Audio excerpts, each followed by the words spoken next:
OKFM 101.7. My sister Janet Nabla, a General Secretary at the PNC Amanyukuno. Na yeneno entwetwe enkomo Antene Janet Nabla me mo channel pay. Mpacho me juice na wo so hu twesen. Boko na say me hwe number na tin na nteme kan facha me menya idi ye we di nkomo pa. Na eba me say ne yesi wo ma suspend we wakoye den.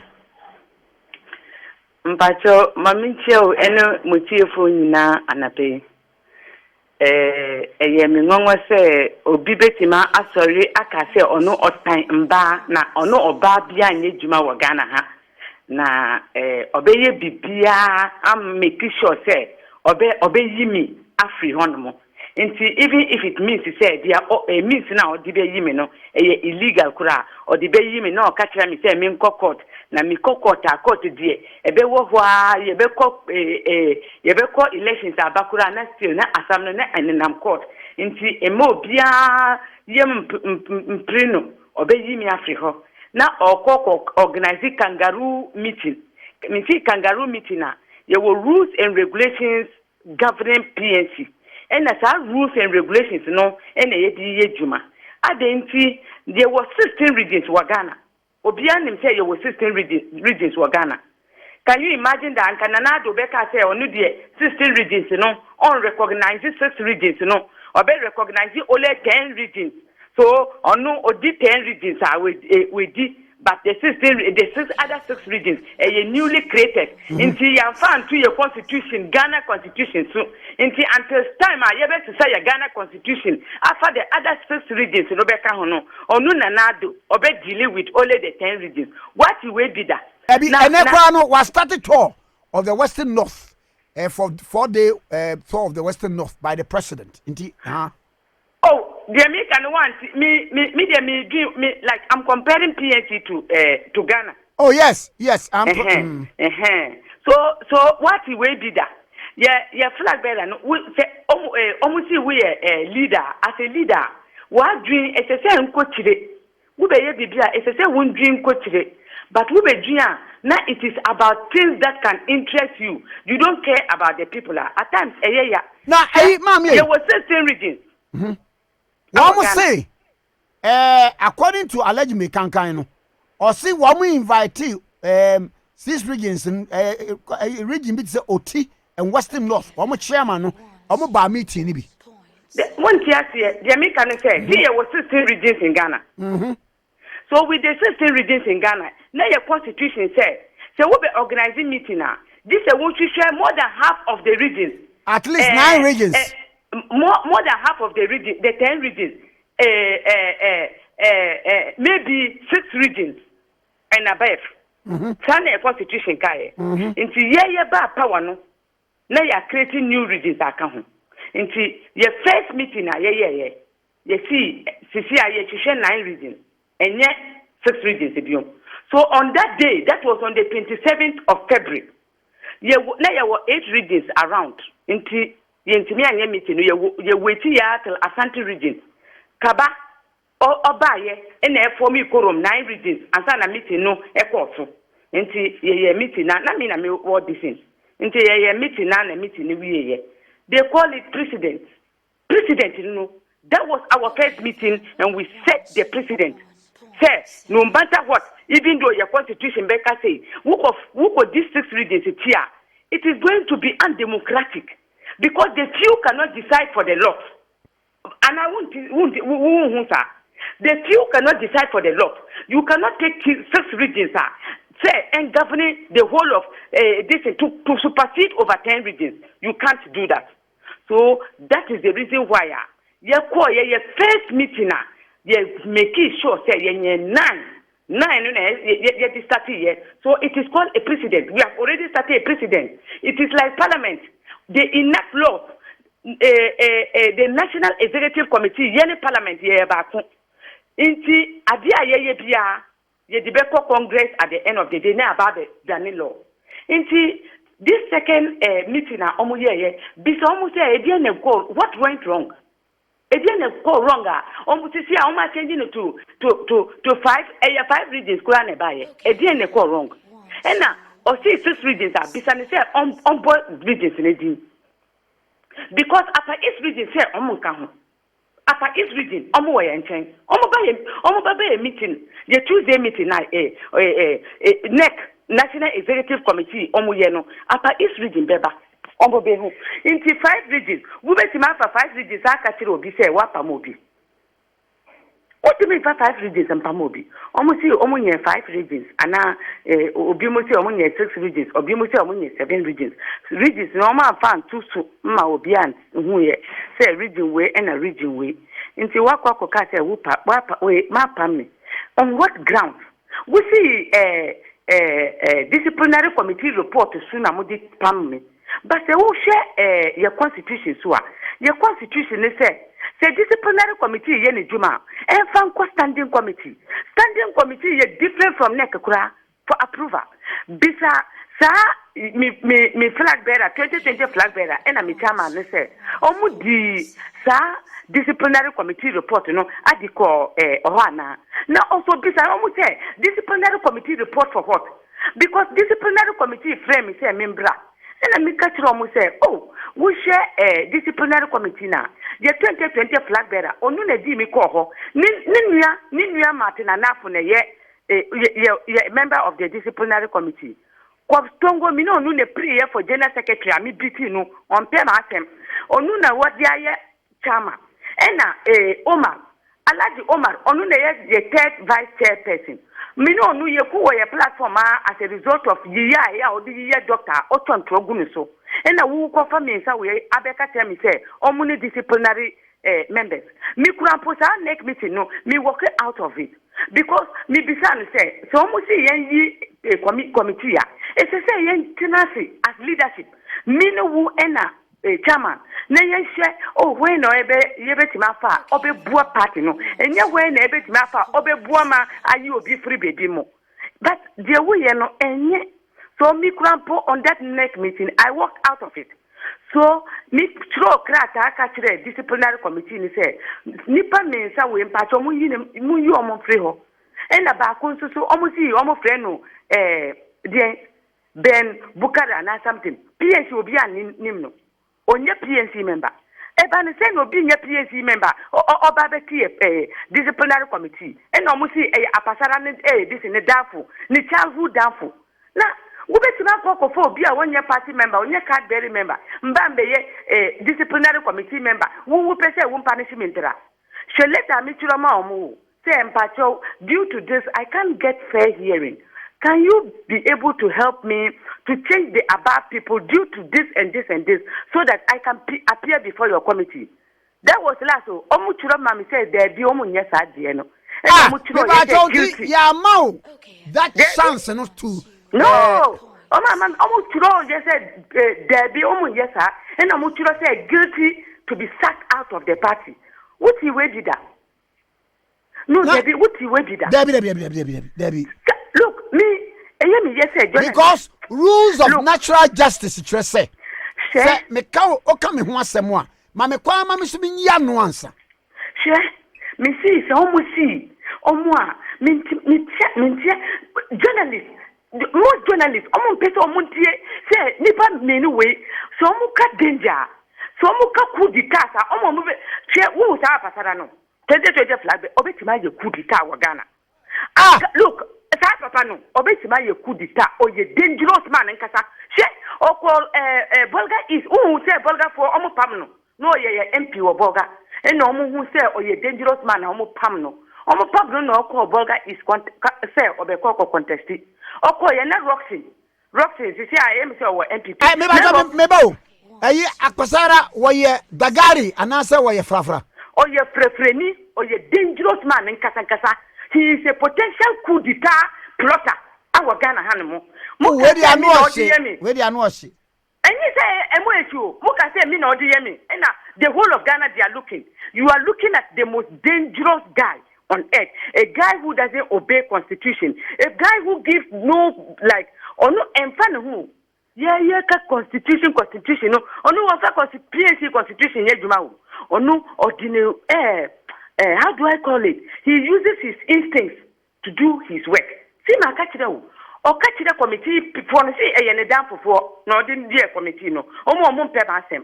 And the committee for no kiro ye say guilty to be sacked either indefinitely or to be sacked from the party or to be given an indefinite suspension. What the way did that? Without hearing me, and a petition now, the mammy no. Me don't me from 1 to Z. Almost so I a day pa. Or say me the rice, our flat staff house, and a midi teacher man, 16 regions, and a man farmer. And Pauje rice. Or say me the rice work flat staff house. Me who this in businessman be and Nepakuno Grandpa or Madina. And me catch and say, me regions, you know, ye cram of for a normal fair, say, almost Muslim edition. And me pay sugar, me catch and say, me pay rice crow. And now, finally, also, or rice, and on my 50 bucks. Mean D 50 bucks, you know, and carry your beer, and Kaon can't beer, and coming can't beer, and can't see her. But me, dear pen, and me free who a passarana daniba.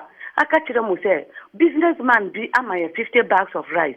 Say, young family region for no. Until Monday, not a Friday in the night. You born a money. Me born a money, Mrs. Face Monday. Young party office, name question, and a yabet chair or mono. Or say, on Kashi, a chairman, a catch them say, you mati. When him said the following day, or catch Upper West, Upper West for regional secretary. Say, my G 52 bags of rice plus an undisclosed amount into Uncle platform, no dede to cause a disaffection for me. Me all of a sudden this guy came. The general secretary has taken 52 bags of rice plus an undisclosed amount of money. Sadano me ye audio. Me kesi me ankasa me hu me kesi apasara ene saga no.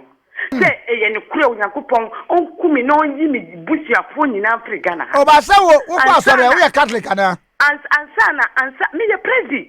Me president ansana nipa hu se wa tontro na nipa no mo be unim politics bibi kitwesi santro no ocho aye me pese Ghana fo nyina hu se we onye leader se we PNC ya dum ye hu ana ye num ye hu se ye di sa divisionist sa me pese me use radio station nka bibi but before so be flag bearer na de na woni ni wo briefers bia na ana mo ni wo obia na onu wo briefers mama catch o say na owo bolga is say o pese on contest okwa beni Roxin ni fie okwa die just see ni contender fie na ni contender so di e just see ni car no old four-wheel driver Onyankopon nti a okwa parliament omudi ma no a woni fi omu di eja ade si sa car no so abene no onu that was number 1. Number 2, obaya oba PNC say no obey national chairman. Obaya say obey national chairman pe and offer party no court. Ako and Dr. Mahama and all the elders of PNC and all the regional chairmen omuba Accra ha free no catch them say for the sake of Liman, the legacy of Liman, please allow peace to prevail. Or say what file court and Dr. Mahama did 10,000 man. Or see if I could filing fee now, we file no. Neji case no free court so that we can use internal mechanisms to fight it. When him the oya or this can go to injunctions out of elections to say young edition. Oh no, one tier advice way futuo one tier on nim elders on nim bibia. At times me dream one when him say nyankasa mikosiano wo Afrikiko. And me bisa no say chairman my ya would dear na would time me my ya would dear me who say me ye bibia emfata catch me so that make a choice say sorry because ye say a party name konenim nti okashi odina and I say okay for me boni tell me why men working together so that we can push the fortunes of the party forward me catch papa we catch ya sorry here on nanti away when him the okko here Okoya Fred Chairman, no say, but this thing, I want you to help me to sack Janet from the party. I want you to help me to. And the chairman no almost started beside me. Papa no other or about the man now. And I see me so many. We share Senaotia because we share Nipa. Obia, we be catching and say sorry. Onyankupa wa my bibi and your compassion about the abadaye. And see who say Obi. Catch it say, oh, sorry, I don't know what I've done. Forgive me. That thing in you will just come out and you will try to meet the person halfway. We will need that, you know. And see, and we are fighting with someone who the way of life is not human. So there's nothing people can do. The open takashi. When you say you didn't call Kumasi. We all roads are leading to Kumasi for his impeachment. Or no? Or see, or the police for Beba, Kumasi and second home, who the police for Beba. And your next meeting, I might invite you. What from Tragumi? So you did not meet the mandate. Number one, disciplinary committee, you must, yeah, it's a almost standing committee. And who name your constitution? What you call a national executive committee? And I will quote wrong constitution, Article 57, Section 7. And here, say, me, Article 57, Section 7 says they should send me to the disciplinary committee, and that after disciplinary committee, they should send it to NEC. We share a constitution, so Article 57, Section 7, echo about the duties of the communication director. And yet, Sadiana, what you know, or no any chairman, or sorry, now I mentioned Article 200 of PNC Constitution. Meanwhile, you need 200 PNC Constitution. Almost wrong constitutional things. Our party so. Into me, when now, me cash in Chile, but the oil, this wrong thing he has done. Me, I'm not under suspension. I am not under suspension. So I have summoned him before the National Executive Committee of PNC. When I say National Executive Committee, a committee that can be formed and we will have 9 members and above. There is no way in PNC that we will form a National Executive Committee and then it will be set. When we were having 10 regions, it was set. Now we have 16 regions, it's 9. It's democracy. If majority of the people don't like you, you can't force yourself on them. Honorable Apasara, Senipa Mpewa, who shishe, who odi for this thing. The entire oya we ni na no kurampo se. Omo di sika oni chairman no. Ye ko bibi ko ye fundraising. Omo ma ye 150,000. Say ye fan nko to your party offices. Hello. Say ubako kwatwa na. Hello. Debio Yako Bibi no mama 150,000 say yan fanko to your party officers. And yedi sikane ba that was last week 2 weeks Wednesday. Ena yedi sikane ono de ni ba omo kwakasa chu ena me dira ho twan mo. Wonim say sikano apasara ne fa sikano. Ohu sika pe omo mienu no. Eba 150 no na ye cash. Say o ma di sikane nyina. So, nipa kunu di ma say yentu your party offices rent. Your party office rent in na wabusano say we bia o ye kwakoto. The following day me bisan say yen committee na yen share the number of party offices we will pay, regional party offices. When the money is left, we will pay the constituencies and then look for more to do the rest.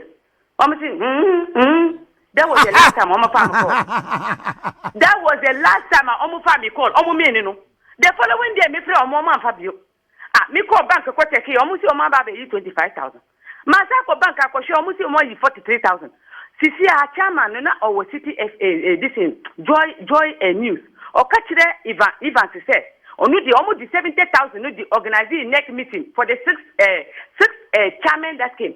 We name say almost bribe almost 4,500 almost buy no to come and just help them. But then how do you use 70,000 Ghana cedis? A socialist party. Our main aim of forming political parties is to think of ways to help the vulnerable in society, is to think of ways to know how to manage, is to think of ways to be able to protect the government pest. And we were opposition. We were for 70,000 Ghana cedis. As they are organizing next meeting for 7 people, almost free Volta region. From here to Volta region, lot of saying. Now from here to Oti region, lot of saying. From here to Kaba. Asante region. Omulore say and abono is Omulore say who go far 70,000. I will see with they are organizing next meeting. Who will say, when I make a almost say, medium before me who say, she can't be a pet, and I may see me call police station. I crap this in the crime unit, our Accra regional police station. I call report for test. Because Sikano and Yamusika, it is not your personal money. You have no right to pick. And the Odi Sikana Mayano, Makatire Nipakuno, the Dia would Sikamaya. Now I catch them, my you see me, my day way. When him say, ye 2020 elections, no, ye 1.7 million. Semi Catiro says Sikano only time I no one dini now, Bakupe, even secretariat for chair and ADB, ye Yeshi. But, Bia, so Ben on Carbon Sebia. Or constituency no and you may be about the amount how can general secretary is supposed to be embedded in this so that make a record. So see, you render account to electoral commissioner. As I said, the office of the general secretary will be working, the treasurer will be giving information to the general secretary. Oh, so that we will document everything. We keep records. And I didn't name she who could you see Kaubia name and OD 1.7 million. That was one side. Number two, just this one 2 weeks ago, 150,000 for party offices. Me catch it, there is no money in the account. And one party office, Omantuya. Now, we me see Mema Yoko for Ababe, forensic audit on the account. What's there for 70,000? Then you went to form a neck meeting. One to me for me neck. Because 16 regions, our constitution is clear. More than half of the regions, into 16 regions are. Sisia a 9, a 10 no, ne a 6. The constitution is changing yet, but we have added the 6 regions to it. Our constitution in Ghana have not yet been changed, but immediately the 6 regions came, we added it automatically. Wunim DNT. Because electoral commission. This in the 1992 constitution have mandated electoral commission to have powers to make sure that they monitor political parties. And the electoral commission has to say 6 regions, they are this. So we don't need to change it in our constitution. It just falls in line. But when omu have big lawyer, on call law schooler, or wrong advice. So the other can say, you will say Ghana phone who say Janet Nabla. I am not suspended. That is number one. Number two, Obia Opepoti me who I say or your acting general secretary bia me who am bema police for acting. And me catch Ghana or mine na say who an imposter or see or your acting general secretary. Please don't deal with that person because Kumasi all heads are towards Kumasi on Tuesday to go and check and make sure that we propound laws that will protect PNC, laws that will expel thieves and corrupt leaders from the party. Because now, Auntie Janet, say, why don't you proceed to court to purge yourself out of these? And you are for you. Mika, you know one thing. Because your constitution, the National Executive Committee, almost power change, almost power according to the constitution. Their powers are more than the court. So we will go there and reverse what he said he did, and then find sanctions on him. Oh, okay. Almost powers according to our constitution. Say who were problem men fan court. Sa National Executive Committee. Almost OD assembly court, they will punish the person according to the constitution that follow the internal mechanism. And on the okoye adenti na abodan fu bibe sori akatire nanado say you are no longer the president. I pick another person or I pick myself as the president. And nipa be katire nanado say court. It's the same thing. You have not even made the mandate. Number one, the constitution you use to go and do the meeting. You are supposed to go to the standing committee. Now, National Executive Committee. They don't know what they are doing. These two old men are confused. And I think that Ghanaians, Ghanaians, we have to even make sure that young leaders advice all opposition political parties. Dr. Kasala. Now we are party no be ton. Obi nye juma me vote ma no. Party no odi party no be ton adi sika di adi. Instead of say obi je sika na di abo party no, odi party no addition. Sa nipa na omu petition me nyina obi anye juma wo omu so. None of them is working. So sika kakra ba na a leader na free omu all the 1,000 ama we 1,000 no afa like 1 million. Even chairman na mi kasa no kurampo ya obe chairman na man maybe 2,000 or 3,000. Now afa the aka no no the corrupt leader is the 2020 flag bearer. And then the causes confusion in na 2020 flag bearer no no. Now you're behind everything. Oh, you're dangerous man. And one day, if care is not taken, he will cause a coup d'etat in Ghana. PNI should be following this man. He's a dangerous man. Mate, Auntie Jane, me da say no pay. Yes, me da say.